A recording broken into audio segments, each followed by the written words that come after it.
back, Troglodytes, to the Trogly's Guitar Show. Today we have a 2001 Gibson 57 Reissue Goldtop here. So it's kind of been Goldtop week here on Trogly's Guitars. We've had a traditional pro, we had a prehistoric, and now we have its historic brother.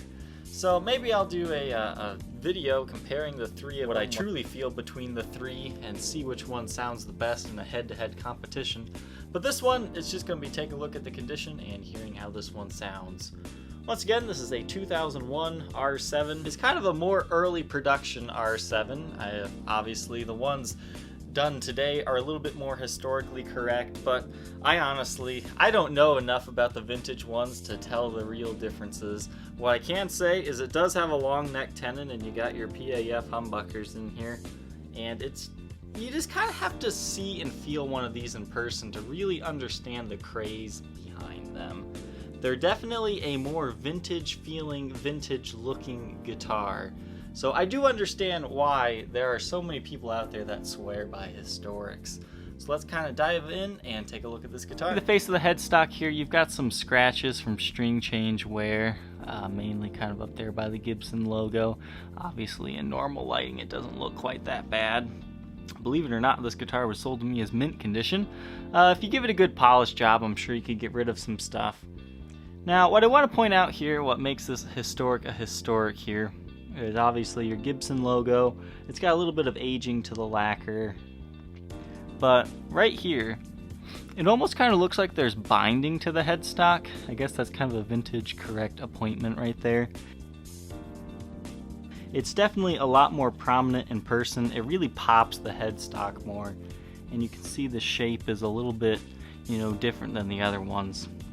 Your truss rod cover here also has a thicker white bevel to it, and that's definitely a more historic looking part. That's kind of the one thing about historics in general, is the plastics are a lot higher quality. They're not as easy to break or crack. They definitely feel a lot thicker. And we're not talking just the pickup rings, we're talking the pick guard itself, especially the input jack plate here. I mean, all the plastics on historics always feel way different. You still have your stock nut on this one. Usually that's the first thing to go on these historics. People will replace them with a bone nut, but this one still has the original lacquer over it and all that. You have a decent sized fret. I mean, I wouldn't call them jumbos, but they do show some very light wear. And the rosewood fretboard on this guy, beautiful. It's got some nice light streaks in it, but it's mainly dark. I just oiled it. I mean, this thing, I really love the fretboard on this one. And something else that, is kind of unique to historics is it does have the binding nibs. I don't know if this is showing up well enough, but they're very small. That's very historically correct right there. Now, on most of my videos, I don't even bother saying this anymore because pretty much every guitar has it, but there are these small cracks at the end of the fret nibs. Basically, what that is, wood expands and contrasts in different temperatures and humidities. So, since the frets are steel and whatnot, they don't move, so sometimes you'll get those little cracks forming. Nothing to worry about, but they are there. On to the body of the guitar. You can see gorgeous top carve here, very sloping, definitely made to look that way. This one's got some light scratches on it, as you can see from picking wear. I'll try to run the light over it here. Once again, a really good polish job. Could probably get those off. They are fairly deep and they are there, and I think the worst thing condition wise is right up here. There is kind of a ding in the clear coat into the finish there. Continue around here, once again some light wear and tear. You got your kind of historic knobs here. They've got their thumb bleeders on them. You have, I believe these are 57 classics. They say patent applied for on the back, and they don't have any other additional stickers. I think they started doing that later. You have your ABR1 bridge and your lightweight tailpiece. Now, I weighed this guitar before I did this video because I thought, this has to be like 10, 11 pounds. It feels heavy. It weighs a little under 9. So if you get this guitar and you're like, yeah, I like that little under 9 stuff, it's gonna feel heavy because I think all the weight is in the body on this one. Like the neck must be super light because you really feel it in the body. So it is lightweight, you know, sub 9 pounds by a couple ounces, but it is pretty heavy. Back at the headstock here, you have your serial number 711602. You have your Gibson Deluxe tuners here, Clouson styled. No volute because, well, we're reissuing a 50s model. And this neck, I mean, it's got some very light wear and tear here, I'll show you. But nothing too major, even in the light, but you just have some light playing. You have some light scuffs and smudging just from playing. But this neck is ridiculously huge. The R7 neck is infamous for being the baseball bat. And let me tell you, you could definitely use this thing to play baseball with. It's just massive. I don't fully understand why people would want one quite this big. I mean, I get it, but this one actually kind of hurts my hand because I'm so used to 60s profiles or that 60s medium. But I can definitely say with 100% certainty that this is a fat 50s neck. I mean, it is massive. You kind of have to have one in your hands to fully believe just how big and rounded this is. That can be either good or bad, depends on who you are, but that'll definitely be a main talking point in the comparison video. So back of the guitar, I do like this. You do have some figuring in the back of this guitar. Some light flame dancing, almost a little bit of bird's eye kind of going on here. It's definitely a very cool piece of mahogany here. But you can see some light nicks and dings, scratches. It's definitely been played, but well cared for. So you have your thin cutaway in the binding here, which basically means the maple cap is slightly exposed there. That's kind of what they did in the 50s. Later on, they made the binding wider there. You can see you got some action on the sides here as well. Original strap buttons. This one is all original. Nothing has been touched. Sometimes, you know, historics, people like to make them even more historically accurate. They'll get like real PAFs or a real ABR1 bridge, or just make a bunch of modifications with high-end pickups. But this one has been untouched as of right now. But overall, a historic R7. I mean, I get why people like historics. I really do, because these are completely different than the USA line. I will tell you that as soon as you pick one of these up, you go, oh, that's why these are so expensive. Now, do I think they're worth, you know, $5-6 grand for the new ones, like true historics and whatnot? I can't tell you for sure. I really don't think so, but I've never really played a true historic or a vintage original for that. So if you can pick one of these up used, you know, $2,500 or so, you're doing pretty good. I mean, this is a very well-made guitar. It's got some historically accurate appointments to it. I mean, it's not perfect, but for $2,500, I mean, you can't really go wrong.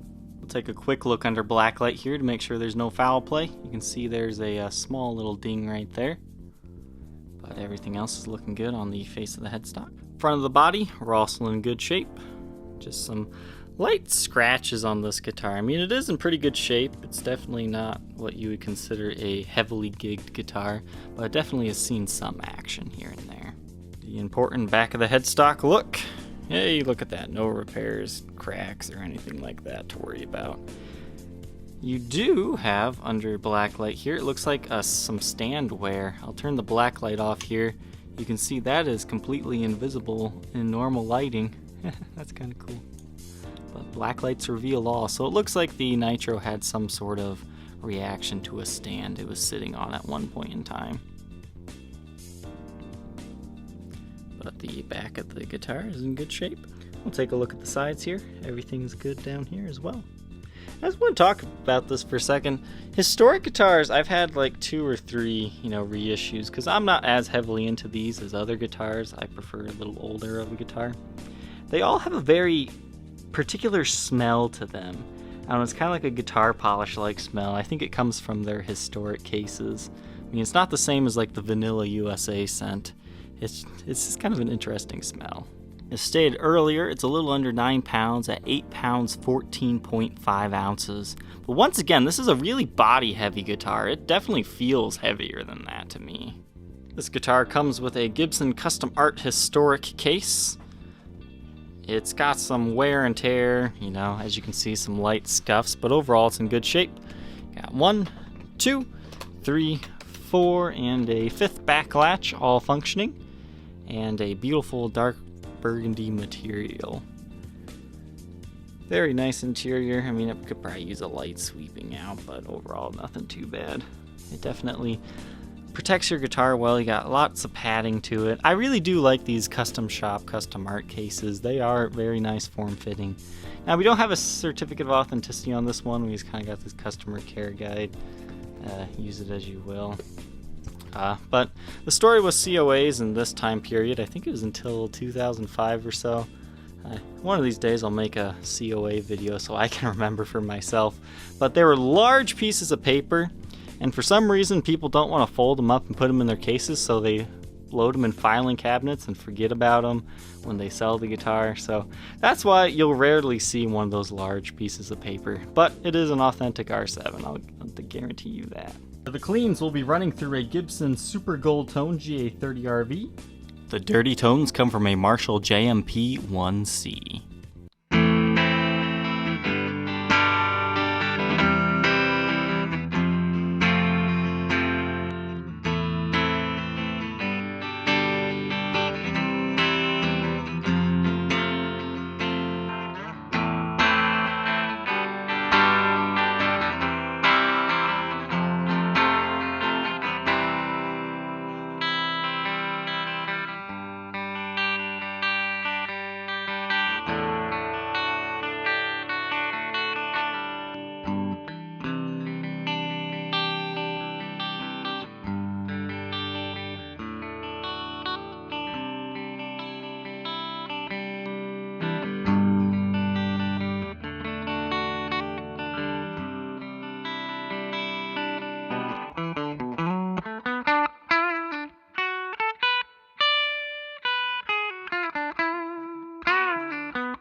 might be interested in adding this R7 to your arsenal, feel free to contact me on my Facebook page, facebook.com/Troglys, Troglys. You can also contact me on Reverb or eBay. Alright, Troglodytes, I hope you enjoyed this episode of the Trogly's Guitar Show. Don't forget to like, comment, subscribe, and we'll catch you next time. Take care.